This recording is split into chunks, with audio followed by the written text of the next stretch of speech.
How do you get through hard times? Life is not easy, and we all know that. And there are moments where life is good, bad, indifferent, and kind of, right? And everything in between. Sometimes life comes at us like waves in the ocean that crush us or that make us seasick, or we just are riding well. And so to think about those moments when they are particularly difficult, when they aren't easy, of how do we get through them? And when I say that, maybe you go, well, it depends upon the situation. And that's very true.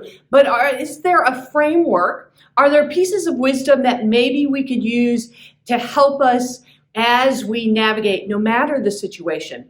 So the philosopher and Roman emperor Marcus Aurelius says, you always own the option of having no opinion. There's never any need to get worked up or to trouble your soul about things you can't control. These things are not asking to be judged by you.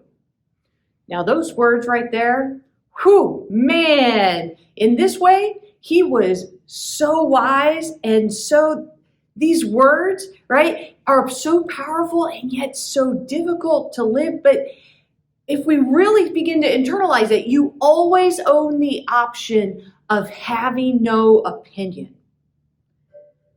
It's like that mindset of, okay, what perspective am I going to take? Because if I don't have an opinion about it, I'm often not upset. I am often not worried. And so to begin to go, all right, how do we live into those moments where maybe we're making things more difficult for ourselves because we choose to have an opinion about something. We choose to try to control something that we have no control over.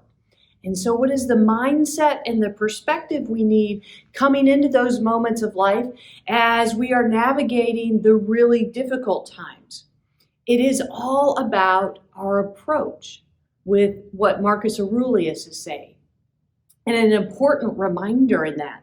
And then we get a little bit more wisdom when we get to James, the first chapter, verses 2-4. My brothers and sisters, think of the various tests you encounter as occasions for joy.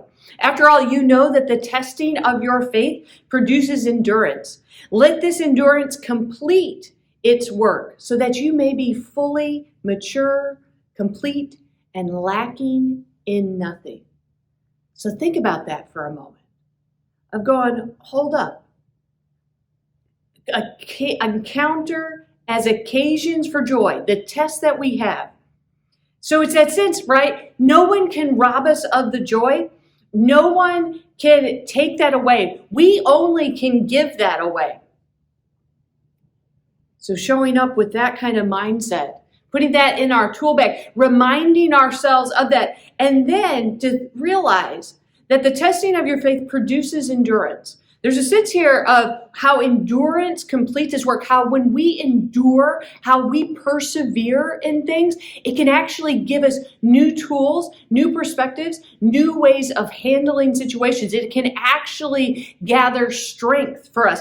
In fact, the poet Virgil makes the statement, every calamity is to be overcome by endurance. And so to recognize how we allow that endurance to shape us in new ways that are helpful, that we endure by the way that we respond. We endure by going, I don't know, I can't control this. Maybe I should let that go. We endure by gaining tools that go, wait a minute, I can change directions.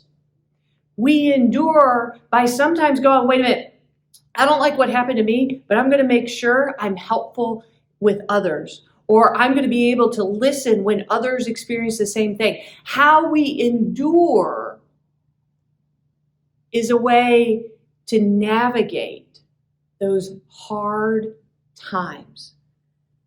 And so how will we navigate?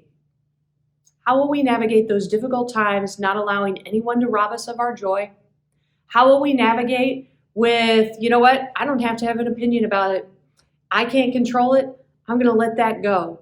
How do we endure it in such a way that goes, wait a minute, what have I learned here? What can I utilize going forward in my life? How can I be helpful to others who are experiencing the same thing? And so, how will you think through? How will you use these pieces of wisdom today as you navigate times that maybe a little bit difficult and harder than they should be? Have a good one.